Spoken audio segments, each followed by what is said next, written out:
Clay Soil Fix: the secret amendments that turn hard dirt into garden gold.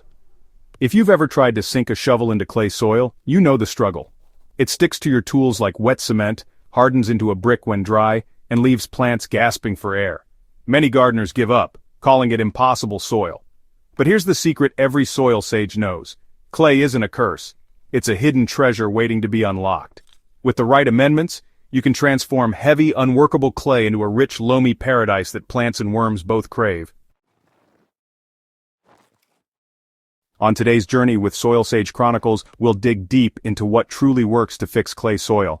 Forget the myths and quick fixes. I'll walk you through tried and true strategies that turn frustration into flourishing.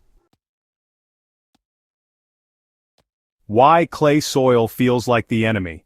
Clay soil is made of the smallest soil particles, which means they pack together so tightly, there's little room for air or water movement. That's why it puddles after rain, compacts under your feet, and cracks when it finally dries. For gardeners, that often translates into poor drainage, suffocated roots, and stunted plant growth. But here's the good news. Clay is also naturally nutrient-rich. Unlike sandy soils that let minerals wash away, clay holds on to essential nutrients. Your challenge isn't fertility, but structure.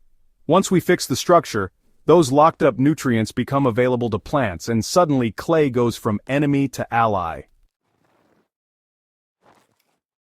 Organic matter, clay's best friend. Let me say it plain and simple. The #1 amendment for clay soil is organic matter. Whether it's homemade compost, well-rotted manure, or leaf mold, organic matter is the magic ingredient that changes everything. When mixed into clay, it helps particles clump together into larger aggregates. These aggregates create tiny pockets of air and space for water to move freely, giving roots the oxygen they need. Organic matter also acts like a sponge, absorbing excess water but releasing it when the soil dries. And perhaps most importantly, it feeds soil life, earthworms, fungi, and beneficial microbes, which in turn continue to improve structure.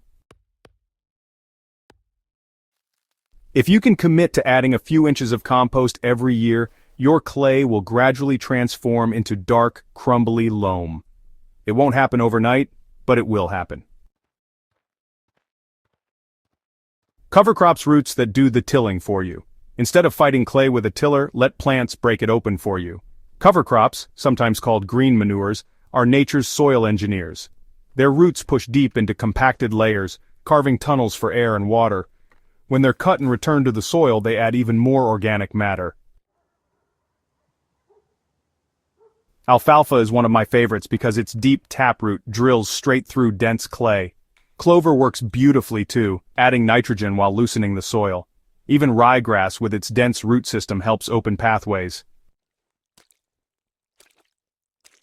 By planting cover crops in your off-season, you give your soil a workout without lifting a shovel. When you cut them down and let them decompose, you're layering fertility and structure at the same time. Leaf mold, the worm magnet. If you want to attract earthworms into clay soil, nothing does it better than leaf mold. Leaf mold is simply decomposed leaves, and it's worth its weight in garden gold. Worms adore it, and once worms move in, they'll do the aerating for you.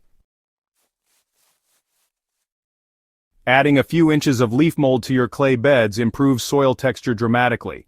It keeps clay from crusting over, retains moisture without drowning roots, and creates that crumbly soft texture every gardener dreams of. Pro tip in autumn, don't bag those leaves. Pile them in a corner and let them break down naturally. By next season, you'll have a ready supply of worm-approved soil conditioner. Mulch slow and steady soil transformation. Think of mulch as a protective blanket and a long-term amendment rolled into one. When you spread wood chips, straw, or shredded bark over clay soil, you're not just keeping weeds down and moisture in, you're setting the stage for gradual transformation. Over time, mulch breaks down and feeds the soil. Meanwhile, it protects the surface from baking in the sun or crusting after rain. Earthworms pull tiny bits of mulch down, mixing it with clay and improving structure year after year. For best results, spread a 3 to 4 inch layer around your plants, keeping it just away from stems. Then let nature do its slow, steady work. Clay soil may test your patience, but it's not your enemy. It's simply soil that needs a little coaxing. With organic matter, cover crops, mulch, and time, you can turn that stubborn hardpan into a living, breathing, fertile foundation for your garden. So the next time your shovel bounces back, take a deep breath and remember, clay is just future garden gold waiting to be uncovered. And when you see worms moving in, plants thriving, and soil that finally crumbles in your hands, you'll know the secret was worth the wait. If you found this guide helpful, don't forget to hit subscribe to Soilsage Chronicles and share this with your fellow gardeners. Together, we'll keep unlocking soil secrets and turning dirt into abundance.